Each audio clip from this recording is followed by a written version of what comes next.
Good evening, viewers, and welcome to the show. Once again, it is the Practical Business Steps with Enterprise Uganda.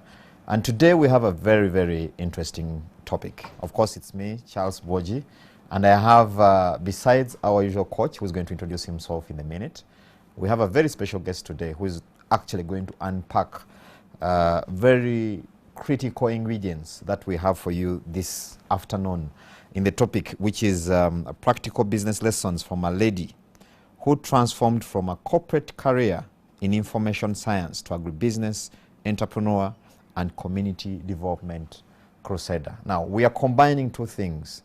There's the aspect of entrepreneurship in agribusiness, and then the community crusader aspect. As usual, please bring your pen closer and the paper closer. We have quite a lot for you this afternoon.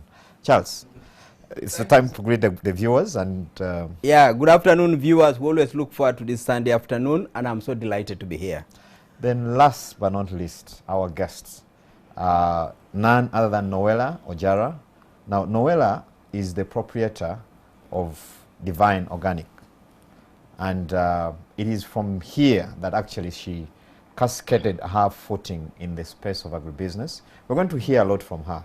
The dynamics in there, dealing with communities, and of course her other business endeavors, and how she has managed to get in there, stick in there, grow her footing in that space for the years she has been in that particular space.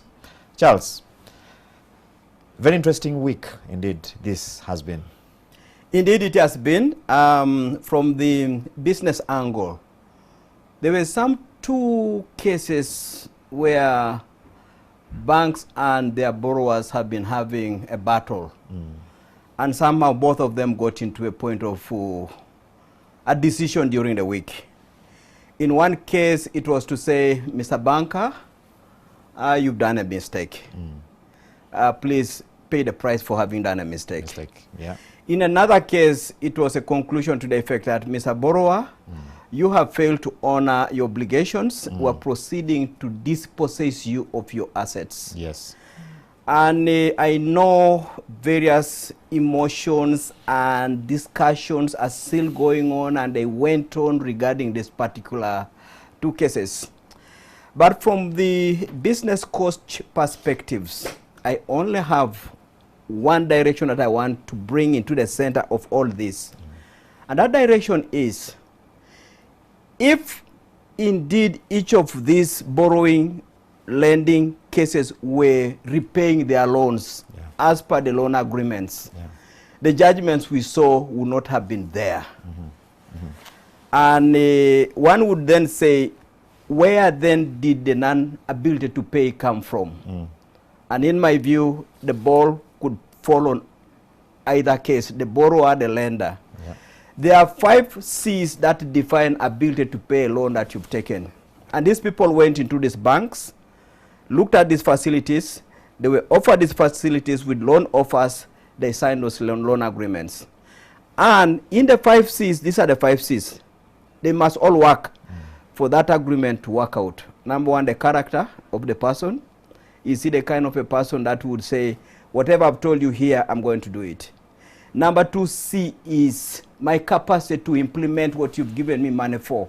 You've given me a grace period of 2 years. Will I do it in 2 years? Will I do it in 3 years? You've given me 7 years to repay. Will I be able to run the business and repay in 7 years? That's C number 2. C number 3 is the cash flow, from which I will then be deriving the liquidity to service your loan. And that cash flow has got what we call assumptions. Were those assumptions valid? And to what extent were those assumptions made to actually work out? Because assumptions also entail some work. Number 3 is the conditions of the sector, the economy, the whatever it is. And then, of course, number 4 is the collateral. Now, if you look at the first 3 C's, most loan disputes are around those first 3 C's. I hear you. If you are the fellow who says, since I'm dealing with a bank, I may not be able to trust, as a character person of that nature, you walk away. If you think, no, I think I can manage, you walk in there. And the bank also says, I think this is a character we can work with. They take you on. That is C. and then the next C of capacity, and then the third C of cash flow. Check every dispute in loan repayment, and you'll find those 3 C's are such a big story. But I bring it to the public because we should be using these cases to address a bigger picture about the private sector. Yeah. I've never seen a board of Uganda Investment Authority, for example, saying this was an investor who was paying URA taxes of 3 billion from real estate per year. He is collapsing. Can we have a board meeting and discuss this case? So that we start seeing how to redeem the bigger boys. I think that's a very valid It's point, a big Charles, one. Because it actually brings on board all these business associations we have Yeah. and the role, the value they add to their members. Correct. You know? Because even if you blamed the borrower, or even if you blamed the banker for being over-believing, Yeah. the point is there has been non-ability to pay. Yeah. And there are many more walking that direction. Many. The investment center, the parliamentary committee on economy, all of us who want to create jobs for this country. Yeah. These borrowers were creating jobs. They were. They are closing. We are concentrating on the court rulings. There are underlying issues in there. Actually, by the time you reach the court ruling, you're only doing post-mortem. Correct. There are many more on the same journey, and if we don't start picking them and having a conversation with such fellows, with such lenders, we will be waiting to assess the court judgments. Who is right, who is wrong? Very good pointers, Charles. Yeah. Of course, we also had independence, and many people were happy about the political independence. Others are smuggling in the aspect, not smuggling in, actually, they're pointing to, emphasizing the point of financial independence. A key one, because if we got, for example, in 1954, we got Owen Falls Dam funded by the colonialists. Then 30, 50, 40 years later, we are looking for another donor somewhere to come and expand it. Where are we as a country that says we can run our nation? Yeah. We are given a university of the level of Makerere University. I hope we shall not be going to some donor again somewhere to come and rebuild a building that was burnt down. Well, I've seen some donors already lining up to help. So this economic independence we're talking about here, Yeah. it lies on the occupants of the country called Uganda. And the occupants had better sweat their way out in the arena of world economy. Don't go there with a begging bowl. Go there with a basket of pineapples. Go there with a basket of eggs. Go there with something people are saying, we have been waiting for you. Then you sit in the table of people who talk about international decisions. The table of men. A table of men, that's the point. Charles, we had a very interesting, moving on to, Yes. distill some of the main pointers from last week's discussion. Yeah. Very powerful discussion from a lady, Yeah. Daphne Nafula. I think, I'm one of the people who actually saw Daphne at a certain point, probably during her early years. Yes. Really starting out and building what she has, Yes. expanding into construction. Yes. For a lady, which was a bit, strange for some people. Very true. Beauty Yes. products. Yes. And the health subsector. Very true. Yes. What can you tell our viewers who missed that powerful testimony? Charles, I really appreciate the way you just put that background, because every case we bring to this afternoon Sunday conversations has something different for us to take away. And yes, indeed, Daphne's story had some very interesting elements. And I will start by what I call standard takeaways from a story of Daphne. The first one is that what you repeatedly do shall shape your competence or your skills, and shall also shape your character or your attitude. Daphne was that kind of a person who repeatedly said, I will go for goals, achieve them, and keep achieving and achieving and achieving, and she built that kind of a self-driven person. Number two, use a salaried job as a bridge, as a gym. You never go to a bridge and remain there. Yeah. You don't go to a gym and make it a home. You go to a gym to acquire the principles of self-drive, productivity, and time management. Let the salaried job give you this. And the bridges are for crossing. and therefore crossing. So that after you've acquired those things, Yes. you shall need them when the salary ends, which I put here clearly that at some point it must end. Yeah. And I want people to know that even when you work until the age of 60 years, you have had some productive 30 years, you have another 25 to 30 years of no salary. What did you take from the bridge? What did you take from the gym to walk that remaining part of the journey? I think that's an important one, Charles. It is. Sorry to cut you short. Because there are people who don't believe that they can survive outside the confines and the comfort of a corporate office, of a salary. A salary. And that's why they go to all these elements of jealousy, witchcraft, office protection, intrigue. To protect that little yes, anybody thing trying to get nearer, you don't sleep, and you are all the time panicky and saying, my bread is going away, my bread is going away.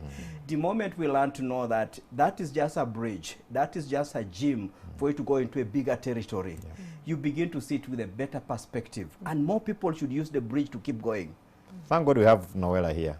Yes, very good. Number 3, AntiRelated. Yeah.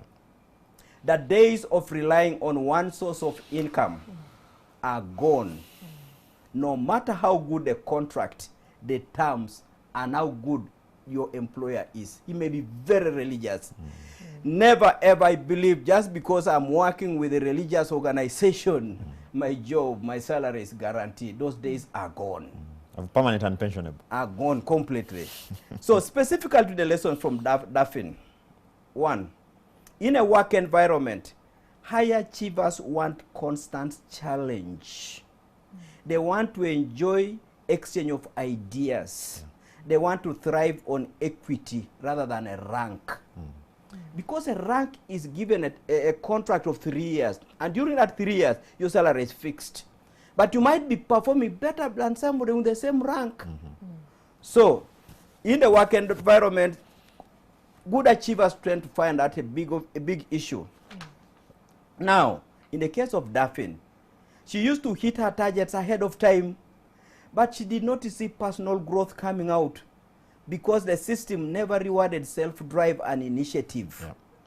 Instead of becoming angry and losing energy, she saw the opportunity in the private sector and she moved on. Lesson number 2. Passion tends to cover the mountains that inhibit others from going on to achieve their dreams. If you have got passion, you will see a lot of holes there, but you kind of walk over them. Daphne established Home of Shades, but never got intimidated by the fact that construction was largely a men's domain. Similarly, she went into health and beauty solutions, despite having a training background of political science and international relations. She went in there and began to see Oriflame. This, how do I get on with this kind of a product and bring it in to create beauty solutions for my country? And she spoke and walked the game of those subsectors. Number 3, there is no shortcut to acquiring competence and the right attitude in whatever you do or whichever type of business you choose. Before going into carport business, Daphne visited and took internship with a reputable regional firm involved in carports in Kenya. And I will normally tell people that no matter which business you are going to go into, somebody has done it. Have you gone to understudy that person? Or are you saying, oh, I'm coming from the corporate world, I have degrees. You people, you don't know who I am.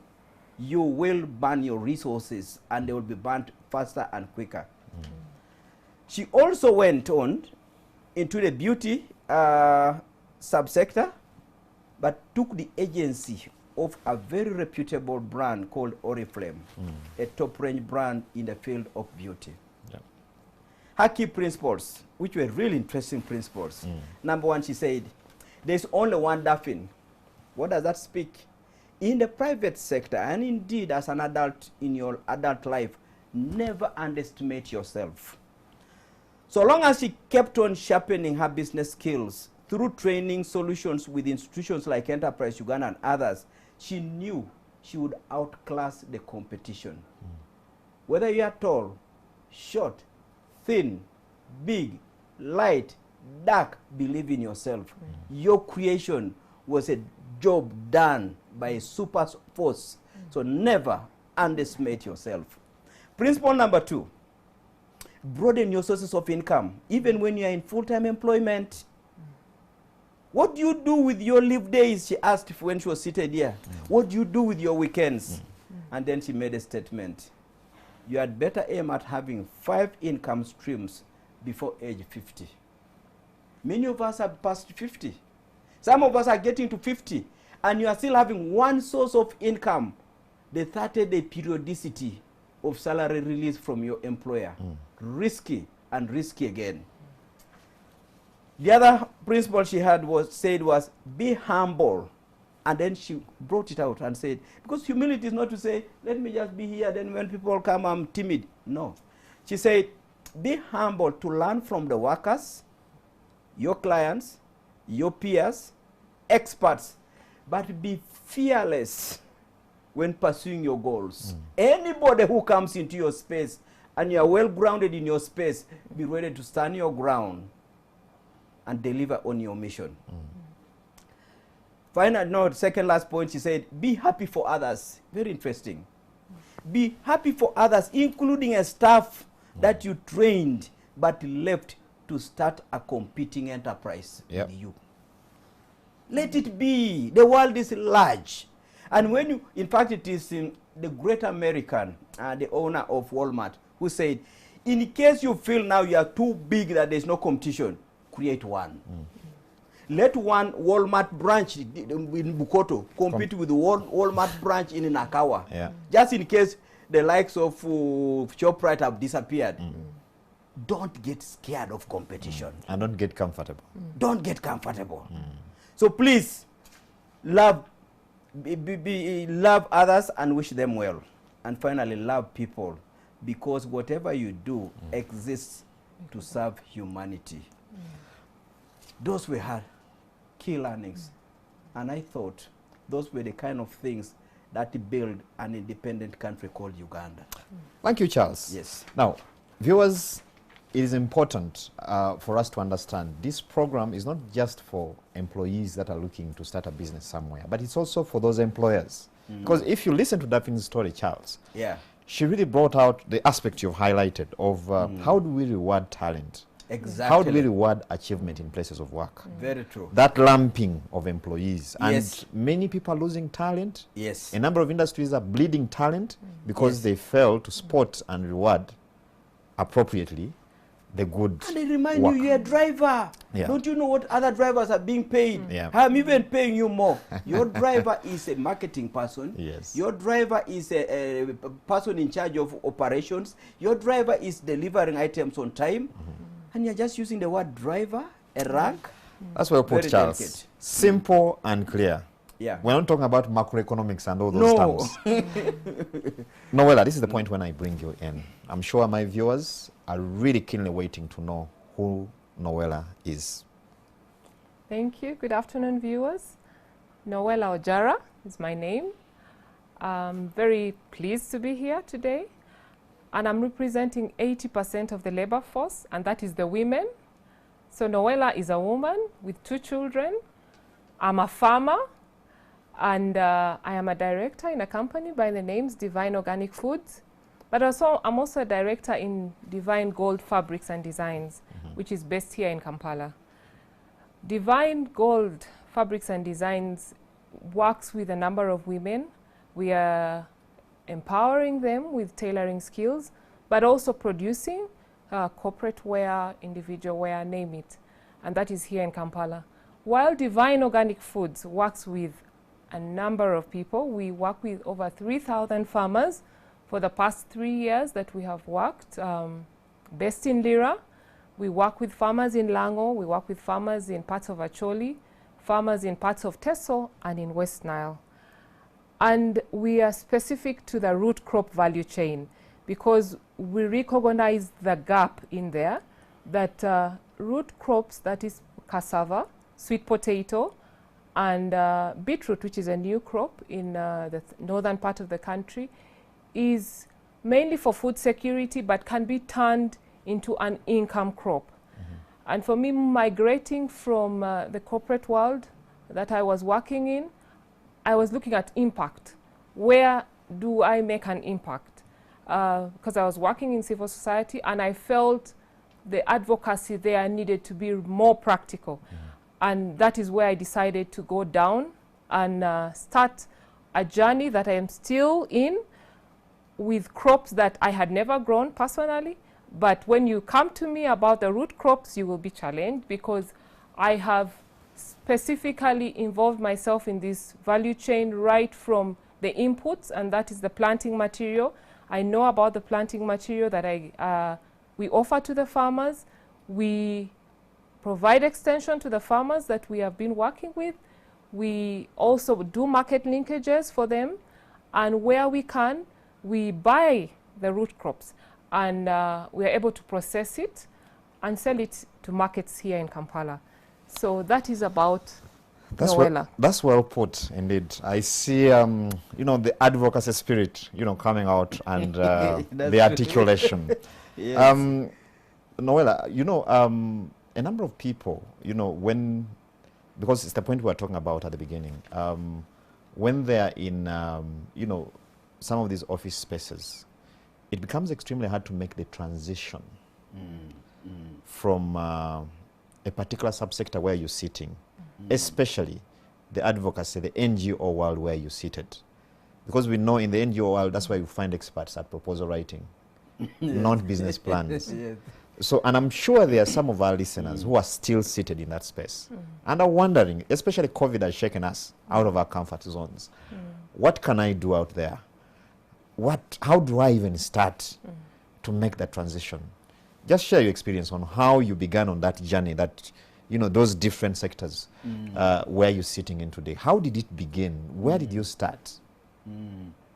Actually, I am an information scientist with my first bachelor's and information science and library, and transitioning to the sectors that I am now a player wasn't really easy. And I used the knowledge of information science and the power of information science to read a lot about this.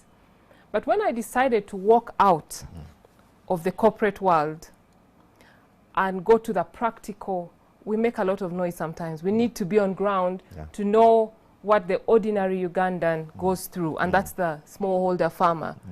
So it wasn't and get out of workshops. Yes, it wasn't an easy journey, but what propelled me to start this journey, specifically in the field of agribusiness, where the majority of my target audience lie, is first the food that I was eating on my plate. I thought we could have better food, because that was a time when a lot of synthetic fertilizers were coming in, a lot of food that everybody claimed was GMO. Nobody could differentiate, this is GMO, this is, you know. And then I thought and said, why don't I look for something that the young people, because by then I was young, would associate with. And I looked at what was coming up, which was the sausage, you know. And it may sound really out of the world, but then I said, let me think of a vegetable sausage, something that the young people who will be my market will associate with. So eventually, I went down and said, I can actually get ingredients from the smallholder farmer that can make this sausage, and therefore have a rollback effect to the smallholder farmer's income and in the household. But when I was there, I was in Industrial Research Institute. That is where I started the research with the support of the institute. And I realized that even when I wanted to do this, the quality of the raw material that I needed wasn't there. And this goes back to post-harvest handling, when I realized that these were the challenges. And some of even the materials themselves were not good enough to do what I needed. While beyond Uganda, these were some of the raw materials which were being used already for certain products. So then I decided and said, let me get back and start right from the garden. Yeah. To start that dream. And to start that dream, we needed things like starch. And we didn't want to use imported starch, wanted to use starch that we have. And from the region I come from, cassava is widely grown. And we all know that cassava has starch. So I thought it would be best to extract the starch from the cassava. And that's how the journey started to become a root farmer, specifically with cassava. Very interesting. So how did, before I bring in Charles, how did the people around you take that decision, the leap you made? Your family, your colleagues? Yeah. Even the bosses that yes, you were working with? It was a mixed reaction from my employer. It was a mixed reaction from my family. Initially, I'm very proud of my mom because she stood by me. Yeah. And when I started the journey, she was there. I'm also very glad that some members of my family as well stood by me, while others thought and said, but why are you getting out of this? You already have a career, you have worked at the international level, you are at a national level, you worked at a national level and went to international level. Why are you coming back to this sector which doesn't seem to have hope? And that's the agriculture sector. And I said, no, actually that's the sector that eventually all of us will turn back to. And yes, we have all turned back to it, including my family. Those who didn't believe in it now believe in it and are very supportive. So, but for my bosses, I remember one of them who mentioned and said, you have done the right thing at a young age and remain there. Yeah. I think that's a good one. I like that, Charles. You know, there are things you can do when you're still young. You can take certain risks. It's a little easier than at a certain age. Yeah, very true. And from just what you have submitted, there's something about image when you're transitioning from the corporate world, which has got reporting time, a title, a desk, an address, to now where you're saying, I'm going out there to start causing impact on farmers. You have no address. You have no name of the business. There is no monthly salary. There's no contract to sign. You don't even have a title that we can give you now. Basically, you are a jobless person in our kind of language. Image is such a big thing to get into the unknown. And here is a person who has carved out a profile in a sector where people are saying, your future is right here. And there are many who are watching this program and are battling with a similar thing. Here is the beauty, and it comes from the question you have just said. The earlier you start practicing these decisions of multiple income streams by beginning to run that side enterprise without affecting what you do in your daytime job, the better for you. Because then the salary is coming, you're also beginning to run the other side of the game, and you are beginning to see how to marry the image issues with the reality of life, which is that at some point you're going to be on your own. So the earlier you start, the better. And then two, no matter how late you delay to starting and say, let me first have 40 years of experience, no matter how long you wait, you are still going to have challenges. And those challenges will relate to still lack of experience in that particular thing. Two, your energy is beginning to go a bit down. Three, you still have a lot of people to look after. Some of your children will still be at school at that age. So don't delay this game. Don't delay this game is the message. Thank you, Charles. That is, and I'm sure it's being taken and taken serious. So, Noelle, where are you now? I know you touched a little on a number of, for instance, farmers or farming community that you're dealing with.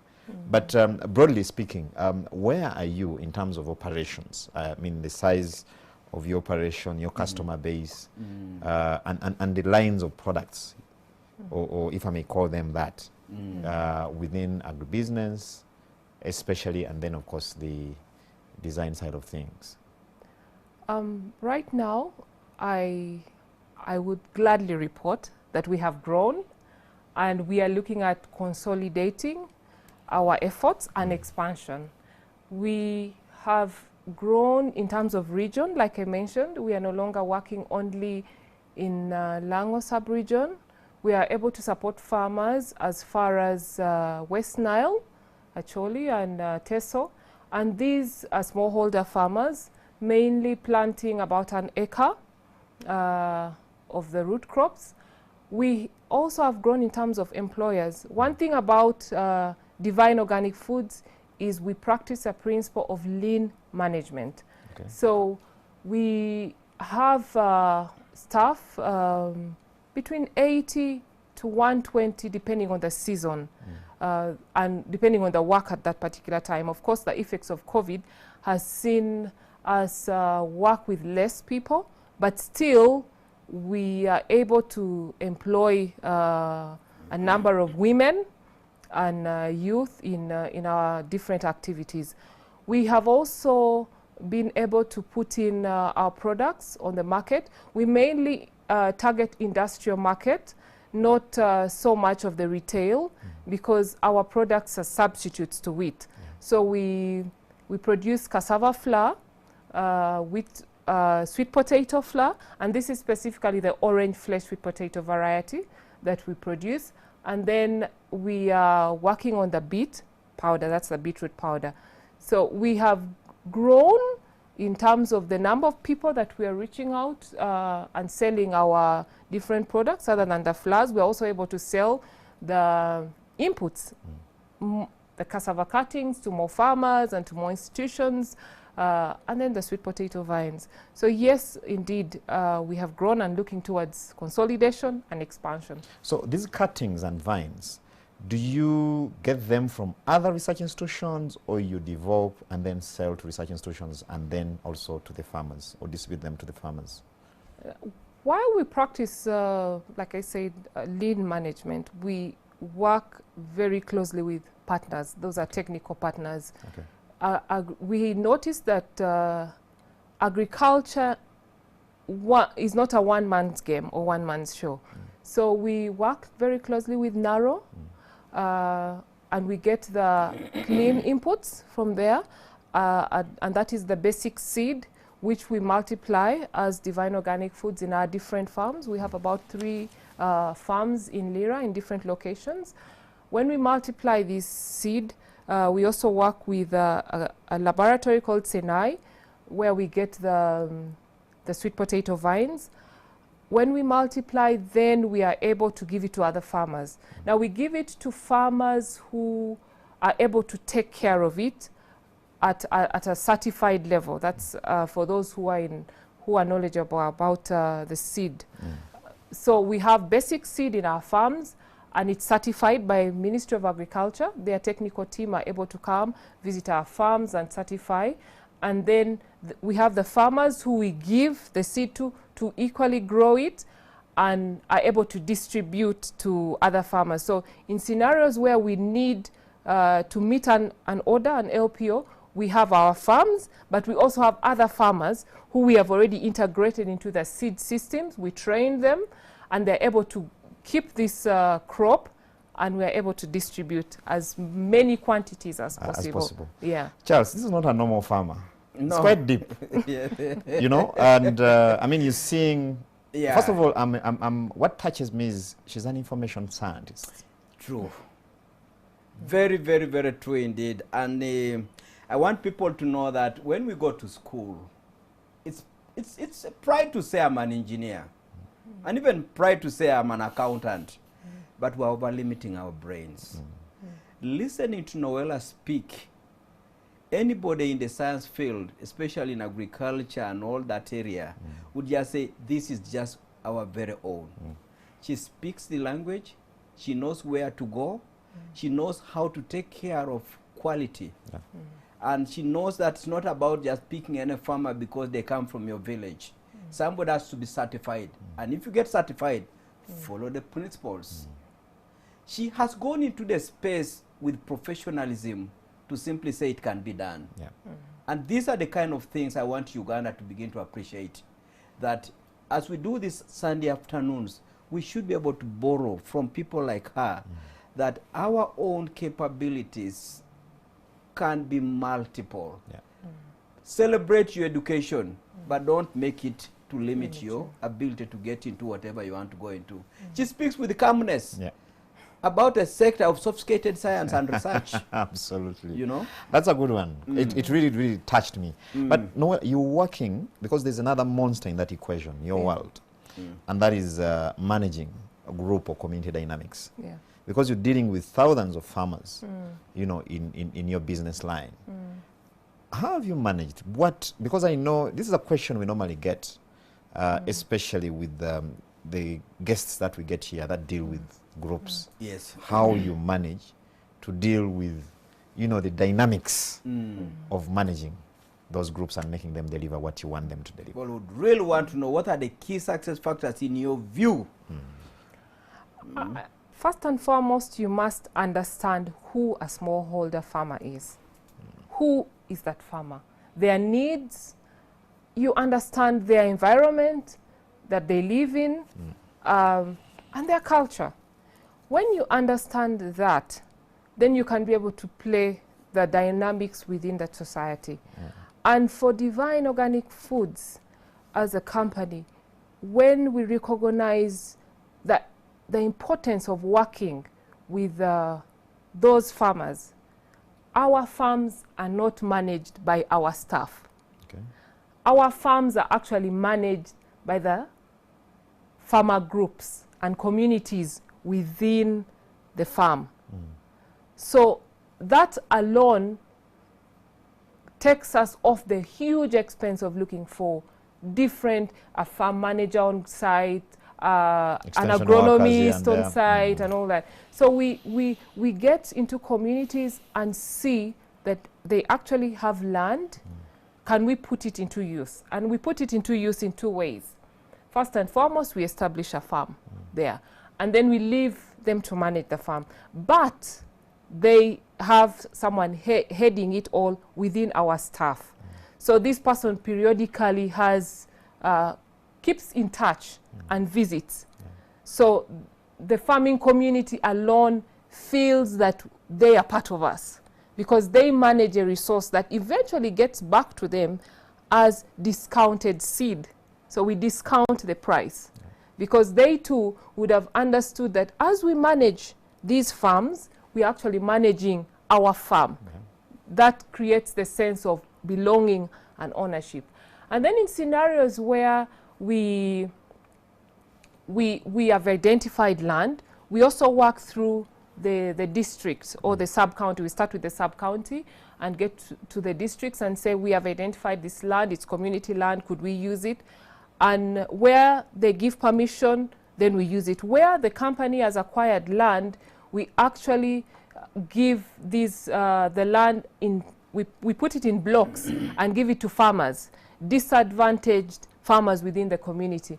In few cases, we have involved authorities in finding out who are these disadvantaged farmers. But in many cases, we have community meetings where they actually say, oh, this particular household doesn't have land, but they could benefit. So then we divide the land into blocks, and we then give them to manage.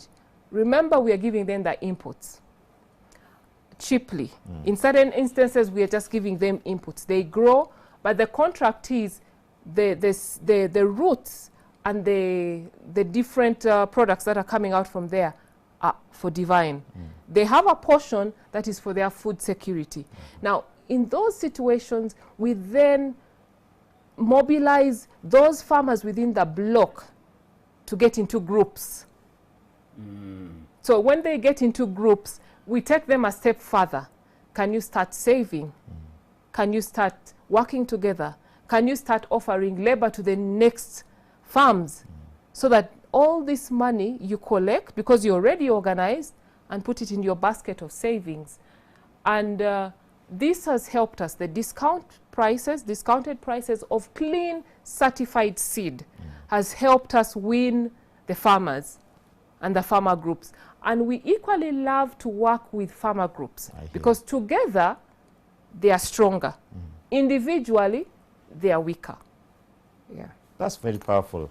You know, it's effortless, the social entrepreneurship. You know, I've spoken to a number of social entrepreneurs, and Yes. they will struggle to actually bring out the social aspect. Exactly. Exactly. But I wanted to ask something before Charles comes in. Yes. Because this story of, you know, it's a well-structured story, well-organized, Yeah. and you can clearly see it's the experience you're living. How did you, at some point now, connect with Enterprise Uganda? Because I imagine there must be, you know, a mentor somewhere in this direction. Yes, at some point in 2017, actually 2016, we were invited for a meeting at Africana, and that was organized by DFCU, Women in Business. And I walked into the meeting as I was late, but I was fortunate enough to have one of the colleagues of Mr. Chichi, that was Ronald Mukasa, in the meeting. And I took his number because he was saying if you need some kind of support, come to Enterprise Uganda. So I took Ronald's number, and it was after several weeks and probably months that I again came across this number. At that time, I was at crossroads between the design workshop that I was having in Kampala and slowly starting to set up a basic seed garden in Lira, and that the first crop was cassava. And so when I walked to Enterprise Uganda, I was just sharing 2 days ago, I walked and I had a very welcoming atmosphere. One where you felt you're finally at home as an entrepreneur, because it's a loner journey.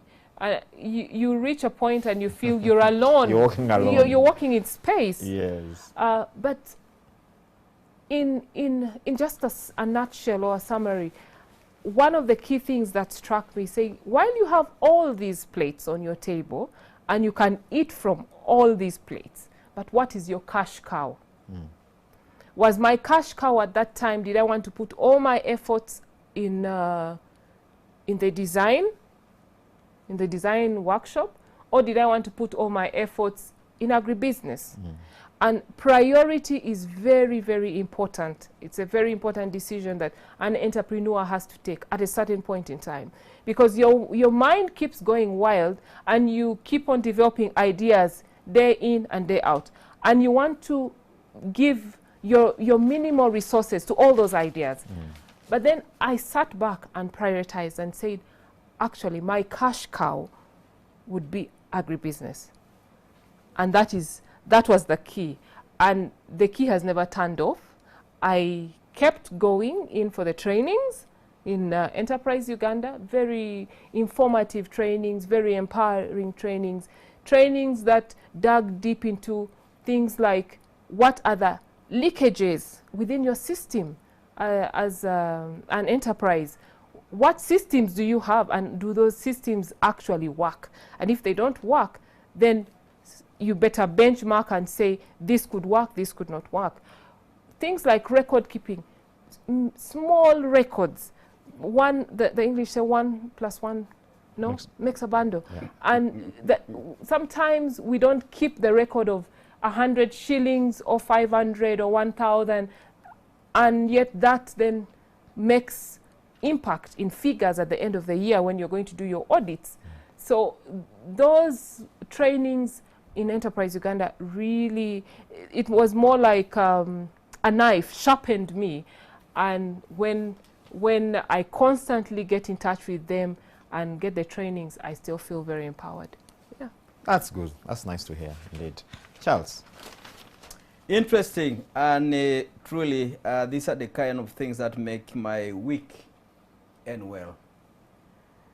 Listening to the lady talk about how she mastered the art of working with the farmers. Yeah. There's a concept we teach a lot, the key success factors. If you don't know the key success factors for your territory, don't go there. No amount of money thrown into a business will make you remain in that territory. Yeah. Because it's already having someone occupying it. If you are going to get in there when you are grounded on the key success factors. And you can see how she brought out what it means to get farmers to get into the game. They must see benefits of what they are going to get And those benefits, they must be able to say, we own this game, we own it. You see the benefits of discounted clean seed. And that discounted clean seed is for them first and foremost, then others later. Then they're also saying, you know what, you need to, now when you start making money, begin to save. And as you begin to save, you are beginning to build a pool of resources that you can cross-learn amongst yourselves. But she also brings out other aspects about succeeding in such a space. Never will you be a change agent in communities if your networking skills are rusty. She said, walk to the district leadership, walk to the sub-county leadership. Resources do exist. But are you willing to knock? And when the Bible says, knock and the door shall be opened. Ask and you shall receive. Seek, it is active process. You don't just say, let me pray about it. Let me see if I can fast tomorrow. Do the fasting, do the prayers. The next day, get out and go and do the asking. Go and do the knocking. The networking skills were really. So you can see what it means to be able to go into your territory. Key success factors, very important. But she also goes ahead and illustrates what it means to remain sharp, because you can get started and you can actually get comfortable. So she's discovered that when she came to the training, she began to notice the power of detail, the power of record keeping and learning from them. Because in banking, they say, each day a bank is opened, according to Bank of Uganda rules, by the time you close the bank at 4 o'clock, no matter how many customers you got that day, you must balance the last shilling. Here you are doing a petty business. Your day you have just had about 3, 7, 8 customers. You don't know your balance, the last shilling. A bank had 1,000 customers. It must balance the last shilling. And it must do the balancing daily, irrespective whether that day there was no attempted robbery in the bank. Still do the balancing. Don't say, today was a bit okay, it was safe. Why should I bother myself? Make it a habit. Make it a habit. No, and it's these kind of principles that define sustainability and longevity in the private sector. And you never get used to these things. Every day, do them as if you've just started a game. And I think it's a good one. She brings out, just to add something, Charles. Yes. You know, a very important thing she picked from the Enterprise Uganda engagement. Yes. You know your cash cow. We have so many entrepreneurs who have spread themselves so thinly. Correct. So much so that if you ask them what their priority line of business is, correct. You know, they take the idea of starting different other income streams literally. Very true. Very, very true. The cash cow concept actually is such a very powerful thing because it's always your fallback territory. That's where you got the identity, you got your name, and if you don't continue to treasure it because it is old, you actually can tear it up because you are now looking all types of interesting ideas in front of you. Great. Noelle, I know you work with several institutions because, I mean, you've just mentioned, you know, the network and how important that has been, you know, to your business model. Which other institutions are you working with and what have you been able to get out of this? Oh, wow. I work with institutions that, like I said, that are involved heavily in the root crop sector. NARO, which I have really appreciated the root crop department that has been very supportive. You need any technical information, you know, they call you for trainings on cassava and the other root crops. And that has really been very vital in our growth as Divine Organic Foods. We are also working with institutions like Harvest Plus, which provides us the technical support for the orange flesh sweet potato. They work very closely with the International Sweet Potato Center. But in our game, I should say, of lean management, we also work with institutions that are able to reach out to farmers. So where we see a gap or where we see a business opportunity for Divine Organic Foods, we also identify what institution is within that area. Could it be a civil society institution or government? Because government is all over the place. So we work with the sub-county chiefs, you know, to identify where are the groups, where are the needs, looking specific still to our sector.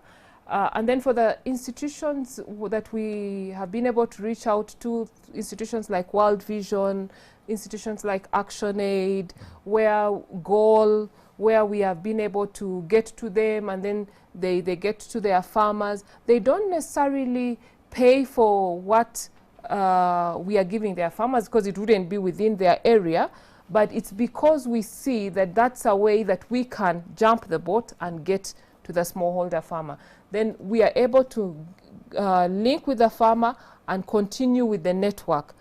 We are also fortunate to be working with some government institutions as well who have recognized our efforts in specializing in root crops, and we are very grateful that the government continuously is boosting the root crop department, the root crop sector, by giving as much inputs to farmers as possible, especially the cassava cuttings, and in some instances the sweet potato vines. So yes, those are some of the institutions, the institutions that you work with. Yeah. Great. Now, viewers, you can be part of this discussion. I'm going to release calls in the last 25 to 20 minutes. So I'm sure there are many out there who have questions for Noelle and Charles for this particular session, because it's very, very important. It sits, you know, in the space of pure business, yes, but then also the social entrepreneurship aspect coming and out making quite it sustainable. Exactly. Now, again, because we don't want to appear like motivational speakers, because this is not a motivational speaking No, these question. are real pushing and Exactly. So based on that, I understand, you know, it must be, it hasn't been a bed of roses, I understand, because there are always ups and downs when someone is doing business. For starters, you're dealing with so many stakeholders. You have the farming communities, you have these institutions to deal with. What are some of the challenges that have come your way, and how have you managed to deal with them? First and foremost, the power of information, the power of knowledge has enabled me to deal with all these stakeholders. And after my first degree, I had wanted to go and study something else. Noelle, hold it there. We're going to take a very short commercial break. We'll pick the discussion from there. Viewers, we're going to take a short commercial break. We'll pick the discussion from there after this commercial break.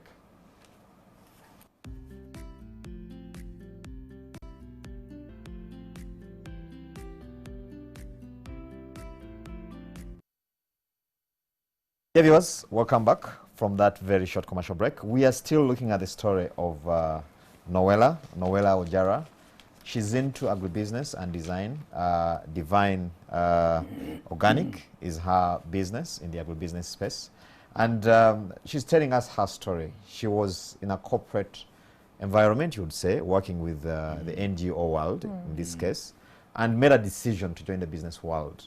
And her story, for those that haven't been with us, that are just joining us, is quite riveting. And we have all the resources online to actually help you follow this discussion. Now, if you want to be part of the discussion, ask Noelle a question. We're going to release the phone calls in the next like 10 minutes so that you can direct your questions to Noelle and the business coach we have in the house.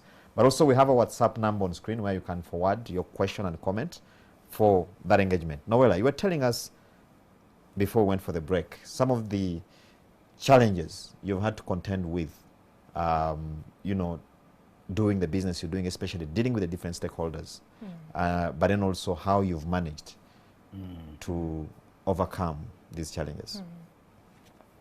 Thank you, Charles.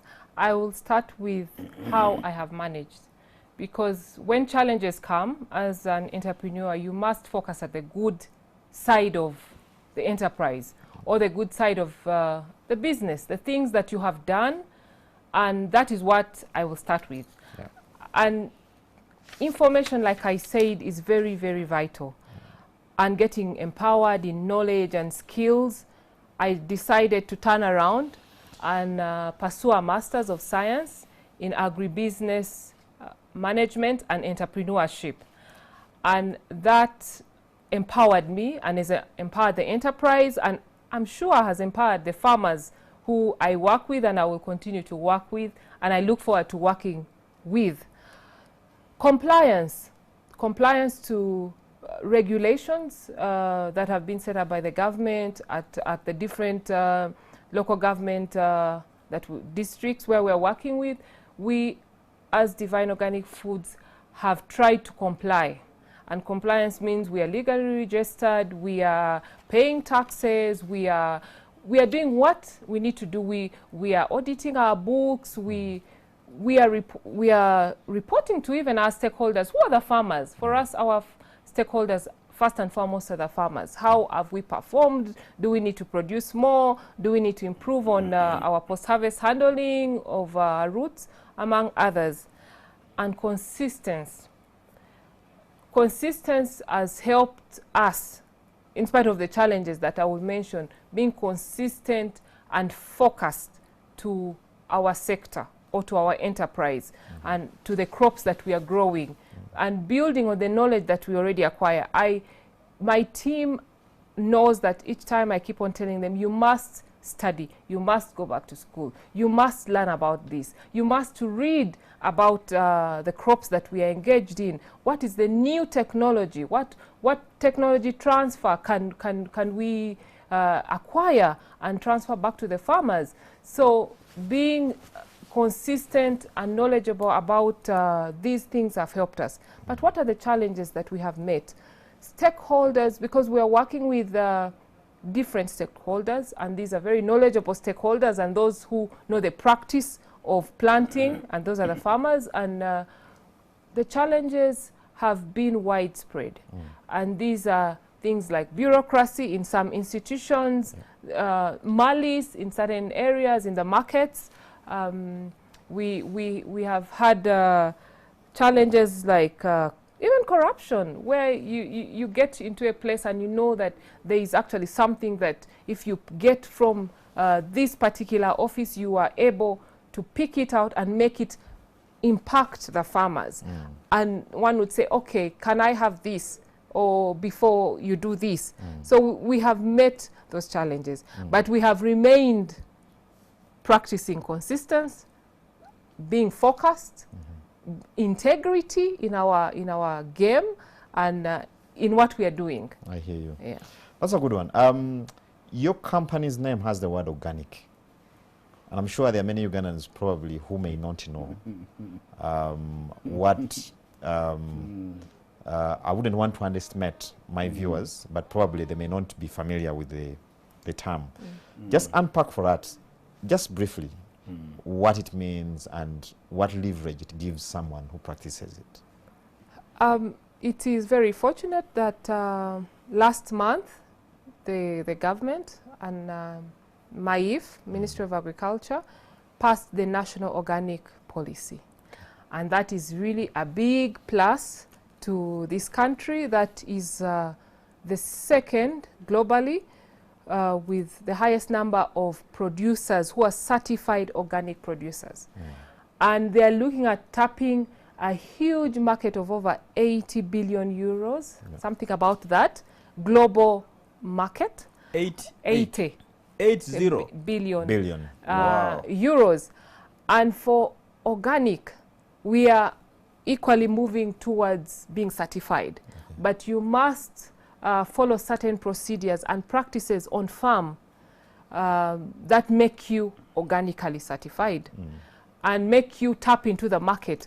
And the growing trend of the middle income and globally is the need for food on their table that they can trace. Traceability is very important. That they know is sustainably produced and that is organically produced. They know that it is healthy for them to eat it. It is from the mother earth. It's from the soil. And for us as organic, sweet potato naturally. The two of you will tell me if any of you know that synthetic fertilizer is poured into the ground before sweet potato is grown. So sweet potato worldwide is grown organically. And that is one thing that we carry as a strength. the smallholder farmer is not able to afford the synthetic fertilizer for either whatever root crop, whether cassava or sweet potato. So these crops have been growing generation by generation organically.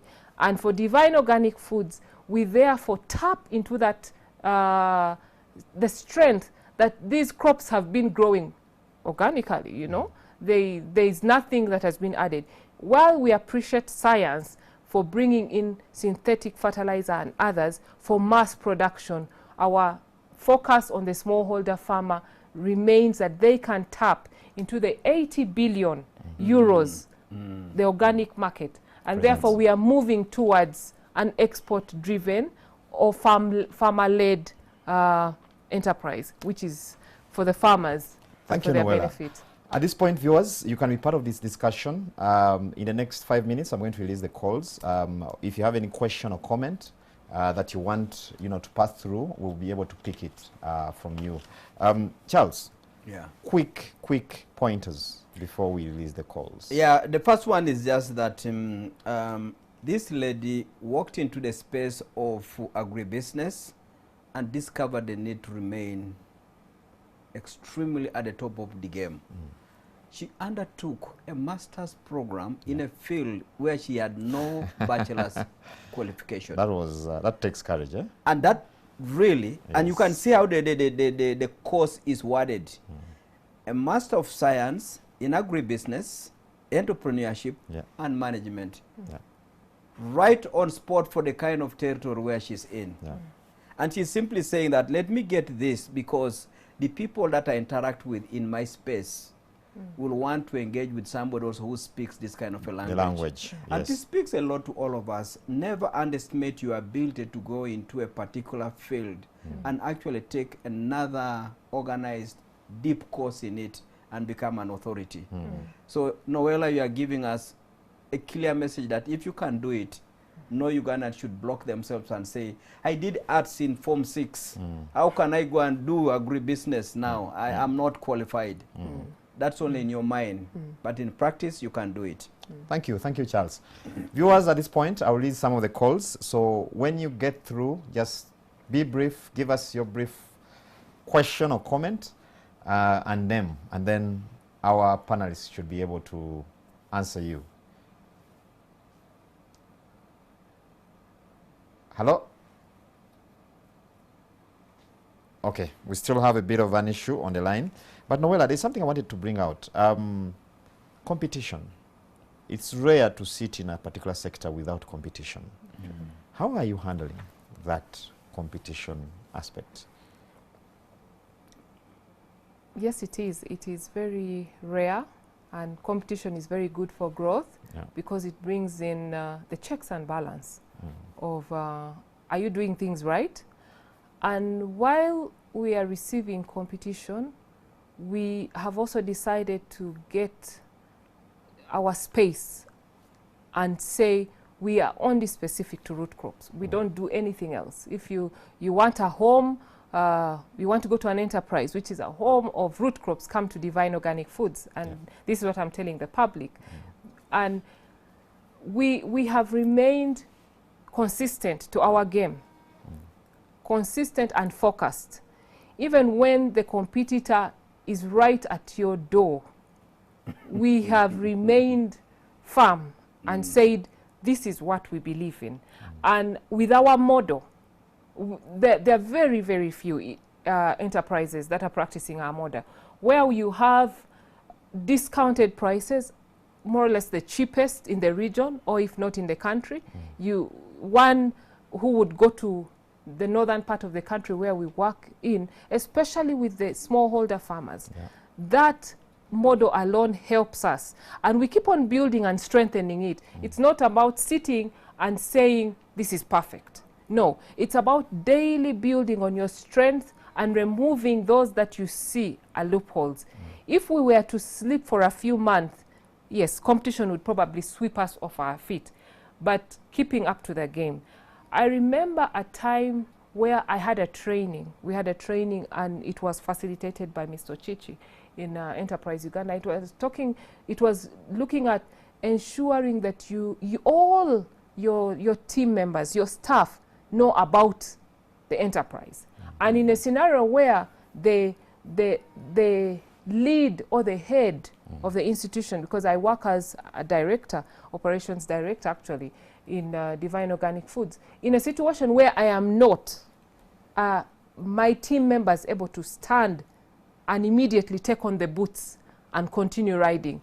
That is very important for sustainability. And that alone helps you kick off competition, remain consistent, and have everybody know about the trade or the game of the enterprise as whatever level of staff.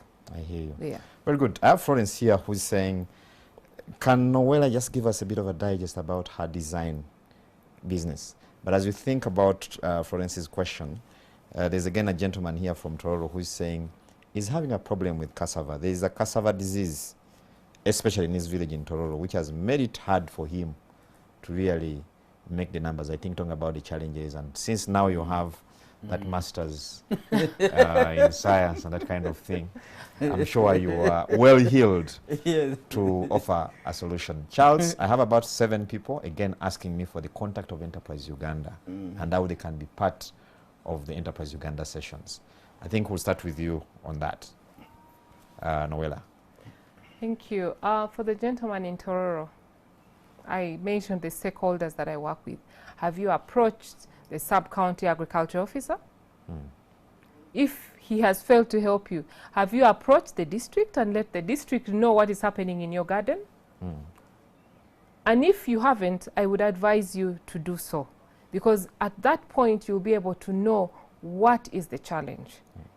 Sometimes it's a disease within a particular region or an isolated area, and it is not in other regions. So getting in touch with your sub-county officials, agriculture officers, or the district production team is very, very important for a farmer. And that's what many of our farmers lack. They lack the ability, they lack the courage. I think it would be courage to walk up to some of these officials.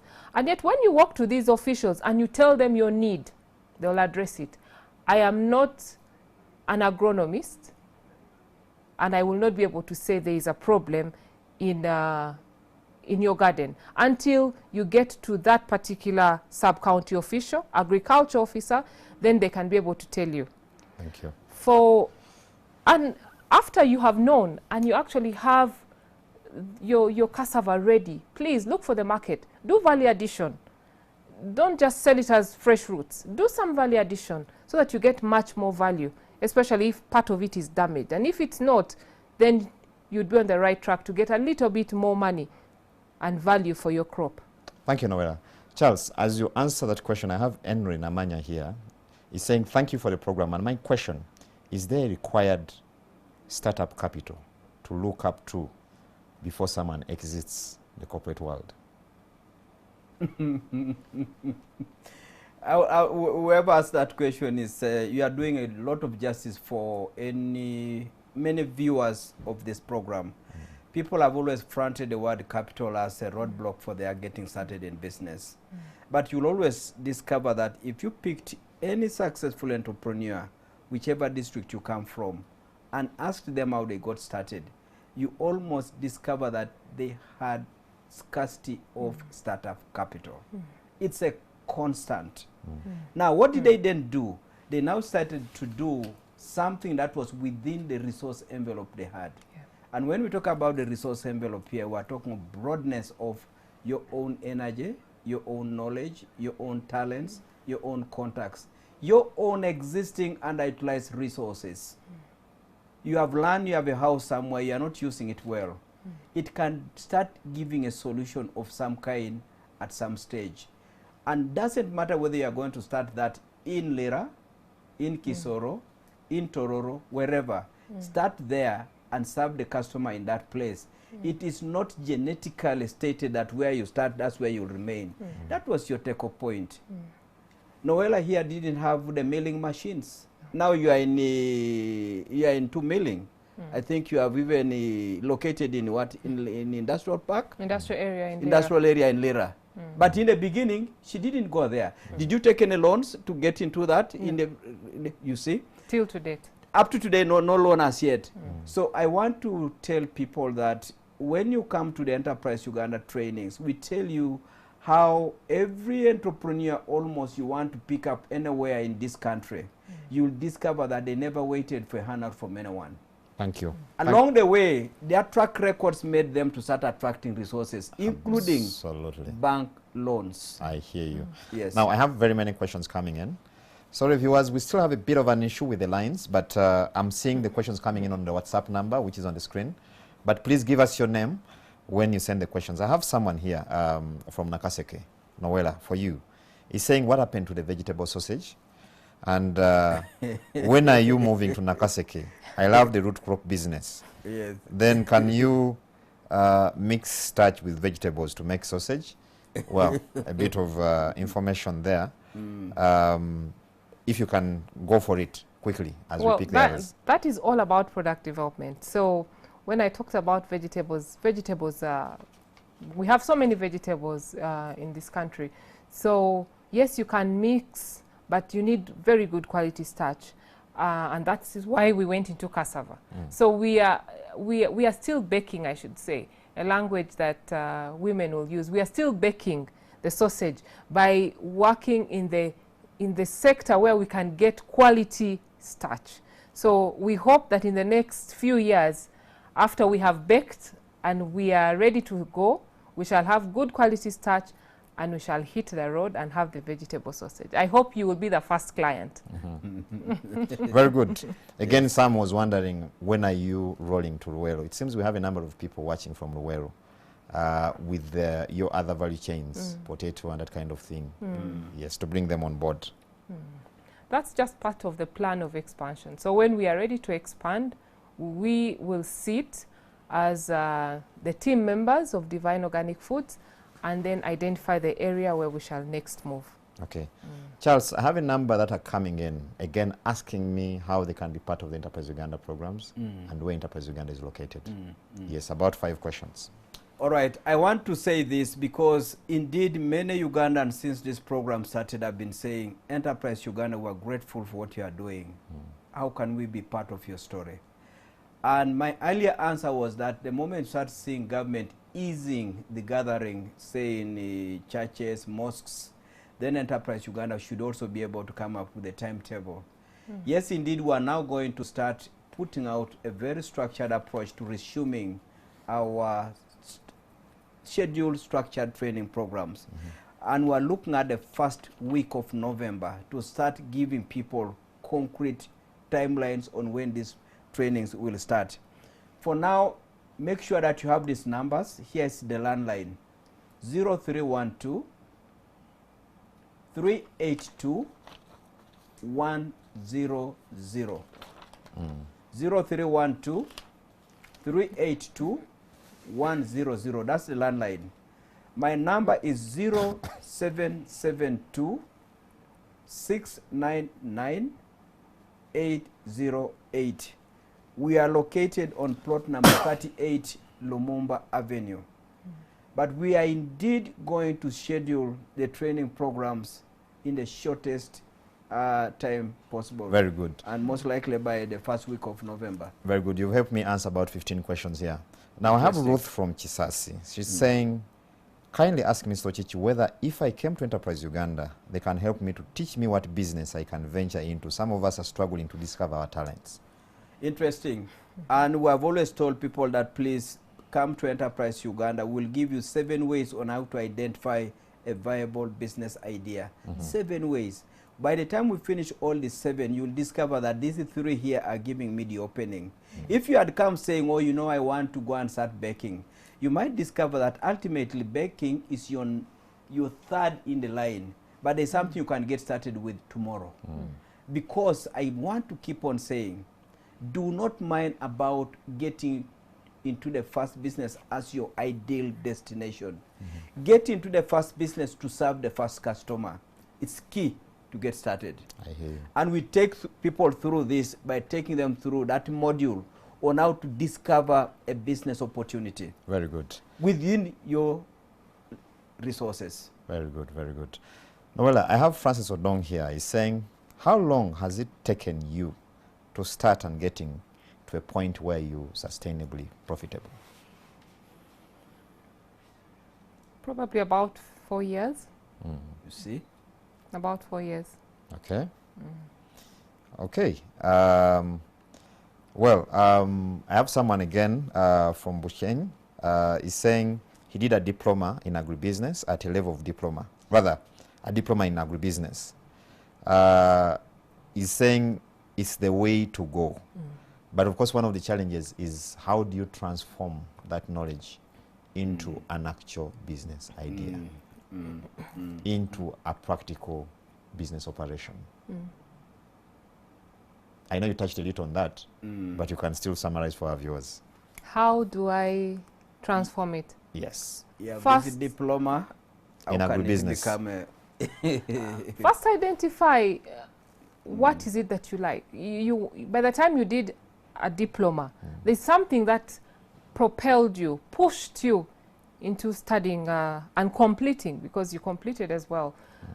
By identifying that particular area, and then you look at the gap.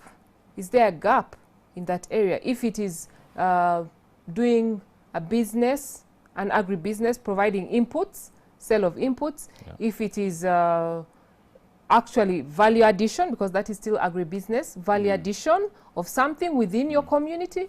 Like Mr. Chichi said, do what is in your means, the resources in your means. You are already a resource. Very correct. By the knowledge that you have. So identify the gap and use that resource. And be practical. There would be a difference between what you've learned and what the community is practicing. Get the middle, be the middleman in there. See, is what the community is practicing, what you have learned, what is the gap, and then you launch yourself and merge the two and keep consistent and keep focused. That if I merge the two, community practice and actual knowledge, I will get there. Very good. I have Mukisa from Iganga. He's saying, you know, the inputs that you give to the farmers, do you give it as loans or subsidized inputs? How do you recover that? In two ways. We give inputs as discounted price, and we still work within the groups that we have set up, or existing groups. Actually, majority of these are existing groups, and those we have set up, we give them seed loan. Because, like I had mentioned earlier on, we have block farms, and in these block farms, these are really farms that are either owned by Divine Organic Foods or has been handed over by the sub-counties, land that has been handed over to Divine Organic Foods. So those farmers within the blocks, we give them seed loan, because these are really disadvantaged farmers, and we want to cushion them, but we want the company to make a profit. So by them working on the land, we are paying them, and they are able to pay back eventually that money, and we deduct it at source. We deduct it at Divine Organic Foods. While the other farmers are able to pay discounted, able to pay through the discount price systems that we have put. I hear you. Now, Peter is asking, how does Noelle sell her root crops? She doesn't seem to mention that. Well, like I mentioned it actually. I think Peter missed it. Yes. Really. Well, we sell it in various ways, because we have grown in the farmer outreach. And farmers have been, are the ones who sell us now. They are the ones who market us, because we keep our public relationship with them is very vital. So while the network of farmers has grown, as a company, our processing plant is not able to absorb all the roots that are produced by over these 2,000 to 3,000 plus farmers. So what we do is work again within the private sector, and that's one thing that we have tried to keep our relationship. Even when someone is a competitor, make sure you have a relationship with them, because then they can become a fallback market where you're not able to absorb all the roots. So we sell it. We are able to link up with other private sector players who are interested in roots, either for export, most especially the orange flesh sweet potato, or those who are going to process it. There are markets that there are enterprises or companies that will take it beyond Uganda, most especially the cassava chips. We are able to link up our farmers. And in linking up our farmers, one may ask, are you benefiting? The benefit that we get is the trust that the farmer has in us, and the trust that the farmer is getting clean certified roots, inputs, and taking it to their farm, getting good yield, and are able to buy the next season. They're able to buy inputs from us. So when we link them up with markets, they are sure that this is a player or this is a partner who is not going to leave us. So we link them up, and then where we are able, we process the flour. We process the flour in industrial area Lira, and when we process the roots into flour. When we process the flour, we are able to sell it to, again, other enterprises that absorb it and use it in their confectionaries. Thank you. Charles, I have John here for you. He's wondering what kind of principles you can share with him in venturing in the area of agribusiness, because to him, the sector seems to have unique realities that are a bit different from the other sectors. It's a long question, so I've tried to paraphrase it. Okay. But I think you can also anchor it on the question that Noelle partly answered of the gentleman from Bushenyi as well. Yeah, the Bushenyi, the diploma fellow. Yes. Just starting from that fellow, the diploma in Bushenyi, you should be able to start saying that I got this diploma. In my neighborhood are people who are having agribusiness enterprises. What challenges are they going? You could easily start by saying, as she did, she said, I'm going to concentrate on root crops and work on that until I'm known for root crops. Yeah. The Bushenyi person could choose by saying, I'm going to concentrate on vaccines or treatment of poultry. And you start working on that, reading about it, learning about it, contacting people who have been doing that until you master the common chicken diseases for chicks, for pullets, for the big birds, and for chicken when they are many. Once you've done that for 6 months, you begin to become an authority. Yeah. You do that for a year, you are so comfortable in your space. You do that for 24 months, you are a consultant. And suddenly, you discover you sat on your talent for too long. Yeah. Did you need any capital for that? No. Did you need any loan for that? No. Did you need anybody to come and knock your door for you to do that? Never. And I think that's a very important point, Charles, because just before this discussion, I was in a bit of a discussion with a few colleagues. Yes. And I was saying, Charles, you guys talk about these things, about starting a business with 500,000. Yes. But is it possible? In fact, someone was even suggesting and saying that unless you're going to start a police post, whatever he meant. But, I mean, probably you can help demystify the numbers issue, which many people tend to pay emphasis. Yes. We've always shared this in our training. We say that if you had one hen and one cock, the investment there is not more than 50,000 shillings.